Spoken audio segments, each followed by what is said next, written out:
Presenting from Colorado State University, Fargreen.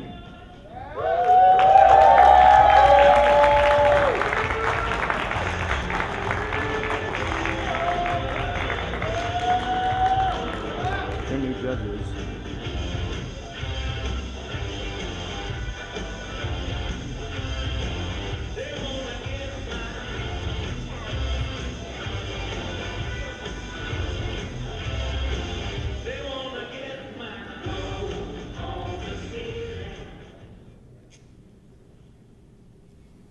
Good evening. Thank you so much for coming here today. My name is Chang Chen, and with me today is Hanmei Telang, my business partner at Fargreen, and we are here to solve the problem of pollution, poverty, both with one profitable business. We sell premium branded edible mushrooms that are locally grown from rice straw, a medium which is currently considered as waste and being burned openly in Vietnam. Now, as many of you know, rice is the main staple food for over 2 billion people in the world. Its main byproduct is called the rice straw, which is a plant left over when the seeds are taken out. And this is usually considered as no value, so people often dispose it through open burning. It's especially common in Asia, where 90% of the rice comes from. In my home country, Vietnam alone, every year, over 20 million tons of this straw get burned. I've grown up seeing my uncle, my aunts, my neighbors burning it everywhere, at the back of the house, on the rice field, and even on highways. This is posing serious problem for the environment and the health of the people in the country. Millions of tons of toxic greenhouse gases get released as a result of this, and the fine particulate matter from the smoke can be inhaled deep into the lung, causing serious trouble for our respiratory system. Fargreen has the sustainable solution to this problem. We contract with the farmers who divert the waste rice straw from burning and use it as a substrate to produce mushrooms. After the mushrooms are produced, the leftover straw is a good mulch to be recycled back into the fields as a biofertilizer. So if you see this carefully, you'll realize that this is a closed-loop production process. This is the central idea of Fargreen's business model, for it not only generates zero waste, but it also gives us the unique competitive advantage of producing mushrooms throughout the year. After the mushrooms are produced, they are processed and packaged in our processing center and then sold to the supermarkets in urban areas under the brand name of Fargreen. We have the right people in place to make this happen. Both Hanmei and I, we are social entrepreneurs. We're getting our MBA by the end of this month from Colorado State University. And with 5 years of working experience in the international development sector in Vietnam, I'm bringing in strong connection and network to help build the company. Hanmei is bringing in 4 years of sales experience, and our third co-founder, Thuy, who's living in Vietnam right now, is a mushroom expert. She had her master in agricultural and biological engineering from Spain, and she's the one who behind the closed-loop model we have at Fargreen. So let me now explain to you the mushroom production process from the perspective of farmer. So to explain you this, I'm going to put myself in the shoes of farmer Hoa, who happens to be Chang's neighbor here in Vietnam. So wait, let me put on the rice straw hat so that I look more like a farmer and less like a business guy. All right, so I'm farmer Hoa. I own a 4-acre rice farm, and I produce rice twice a year. It's the month of May, and I get a fresh harvest of rice straw from my fields. And as usual, I'm going to go and burn it, but with the help of Fargreen's team, I'm going to use it instead to divert for mushroom production. So from the month of May to July, I produce 50 kgs of rice straw mushroom. And when these are harvested, using the same straw, I produce oyster mushrooms. And the same production cycle, I repeated from the month of November onwards to May. So there are 3 things here. First, traditionally, the only time that farmer Hoa makes money is in May and November when he harvests the rice and sells it. And now with Fargreen, we're bringing in 4 more cash crops to him and his family. And secondly, you can see the year-round mushroom production cycle at Fargreen. And what that means is that we will be able to offer a fresh supply of mushroom all year round as opposed to the seasonal offering of mushroom in the current market. And thirdly, mushroom cultivation, as you can see, doesn't get into rice farming. And what that means is that Farmer Hoa can still continue doing rice farming with his family. And by joining Fargreen, we would have him and his family increase their current annual income up to 50%. Let's take a look at the market. Vietnamese people, we've been eating mushroom for centuries. The current value of the market is $19 million. It's flooded with unbranded mushroom, 90% coming from China and only 10% coming from small local producer. This is happening because our small mushroom farmers, they don't have enough capital to expand their production or to move their product outside of their own little village. So there's two problems here in the markets. The trust gap happened because people don't know which way to look at the quality of the mushroom that they are buying. What that means is that if you're in Vietnam and you pick up a package of mushroom, you don't know who produced the mushroom or how they are produced. The second problem is availability and the inconsistent supply of mushroom in the current market. This is due to the highly unorganized markets back there, and this makes it really difficult for supermarkets to meet the mushroom demand of their urban consumer. But this turns out a great opportunity for Fargreen to create our own niche markets or our own blue ocean for the branded and qualified mushroom that comes in high volume for our target customer, the supermarket, who will then bring our products to our target consumer, the middle to higher income population in urban areas. Let's have a look at how much it costs us to produce these mushrooms and deliver to the market. For here, we have considered the example of processed straw mushroom. For this kind of mushroom, we spend about 40% on production, 30% on processing and packaging, and the rest 30% is spent on distribution, bringing the total cost to about $2 per kilo. We produce about two types of mushrooms, the straw mushroom and the oyster mushroom. Both are sold in fresh as well as processed forms. And in fact, these are in great demand, and the straw mushroom is a kind of delicacy there. The processed straw mushroom that I earlier gave you the breakdown cost for gives us a margin of about 56%, and overall, we have a margin of about 50% for all the products that we sell. Our growth plan is divided into three phases: build, scale, and take off. In the build phase, we build our first processing plant in northern Vietnam, creating a loyal base of customers there. For this, we need an investment of about $150,000, and we'll create a revenue of about $2.4 million at the end of 2017. In the scale phase, we scale our solution to central and southern Vietnam, building 2 more processing plants at each location respectively. We need an investment of about $500,000, and we'll create a revenue of close to $6 million at the end of 2019. In the takeoff phase, we'll take this solution to countries like India, where I come from, and who suffer from the similar problems of open rice straw burning. We also create social returns. These returns are like prevention of soil and air pollution, creation of sustainable employment for 1,000 farmers, getting them out of poverty. So let's take a look what we have done so far to accomplish our goal plan. Currently, we already incorporated in both Vietnam and the US. We've got our concept validated with a successful production and sale pilot last summer in Vietnam.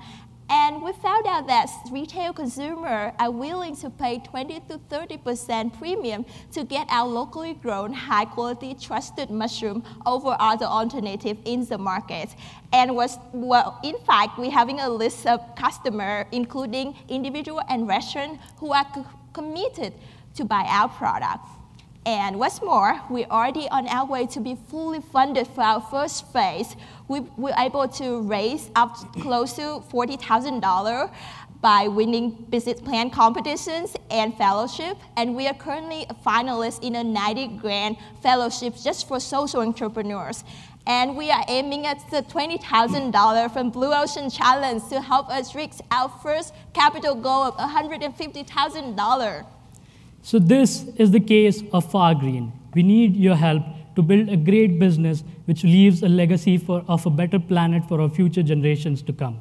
I'm Tanmay. My name is Chad. And together, we're ready to go far by going green. Thank you. Thank you.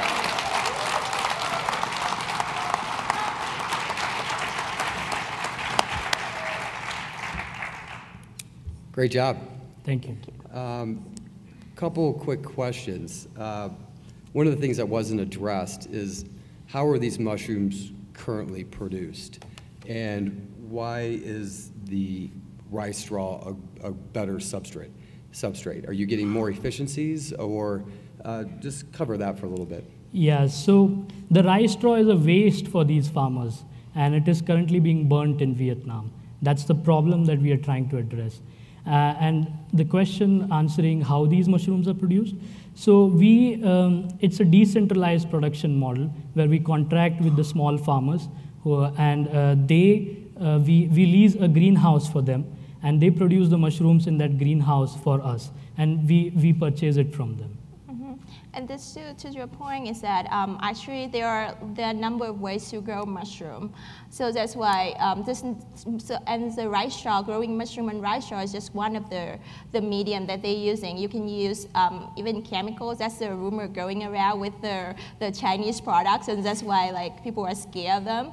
And also you can grow them on sawdust and other medium as well. But what we found out was straw is that it's available in Vietnam and in the large quantity, and we can use this as a perfect medium for our mushroom, and also to help us to create a closed loop model when after we get out the mushroom and the leftover can be recycled back to the rice field as the biofertilizer. Understood, but is it more efficient or less efficient as a substrate? Do you lose efficiencies?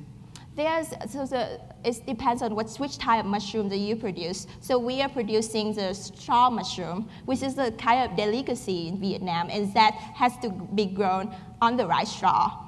And we found out that we could grow the oyster mushroom after we get the straw mushroom out, because oyster mushroom is kind of very strong. They are strong mushroom and they can grow on that, so it adds up to the economic value of our business. So they're a premium mushroom, so you will price your product premium to the other non-branded mushrooms. Thank you. Yes.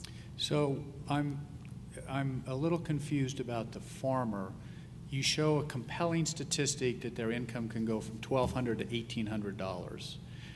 What incremental costs do they have to incur to generate that income?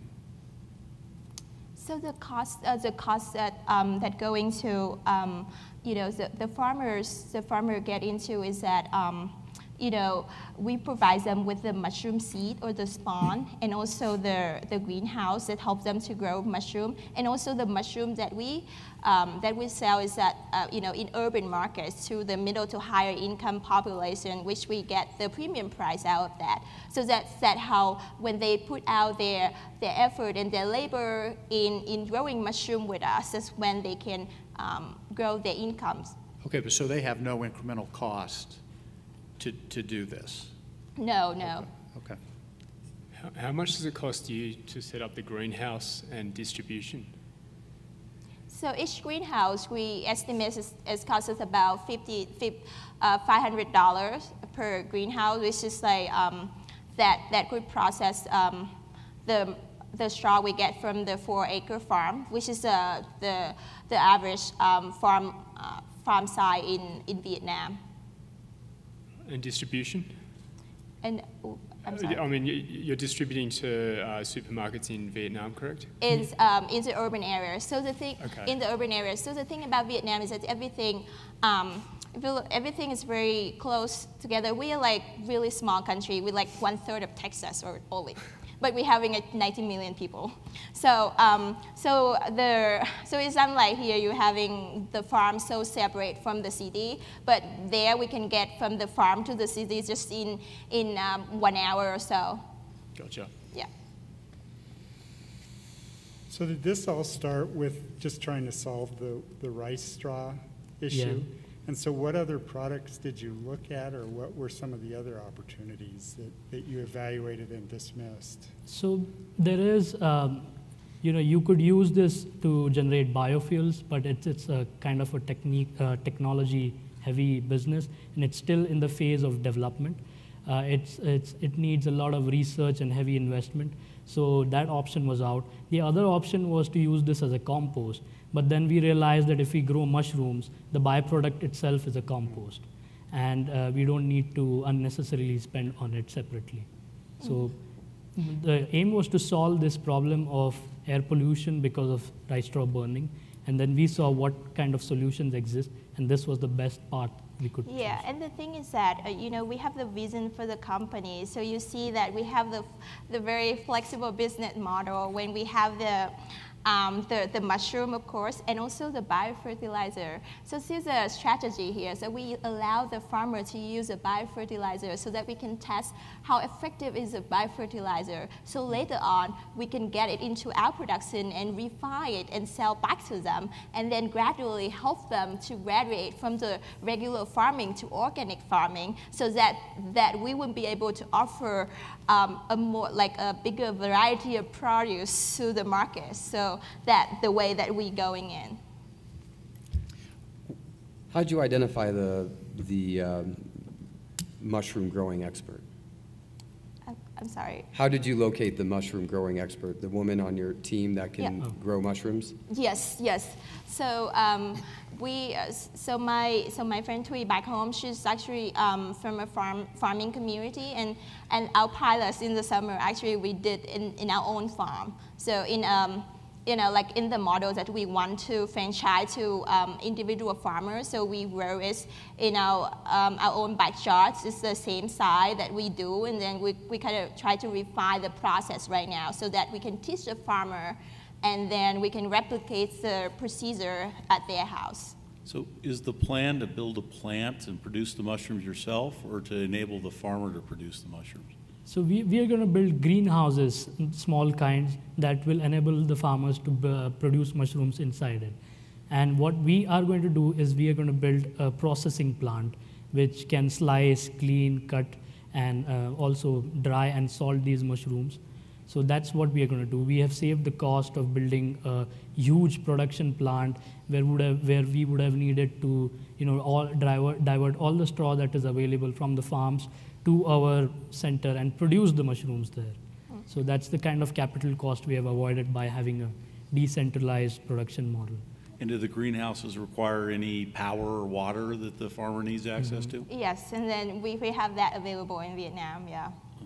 We get the country we right by the water. We having over 3,000 kilometers. I don't know how many miles. I can do the math right now, but by the beach. So yeah, it's really.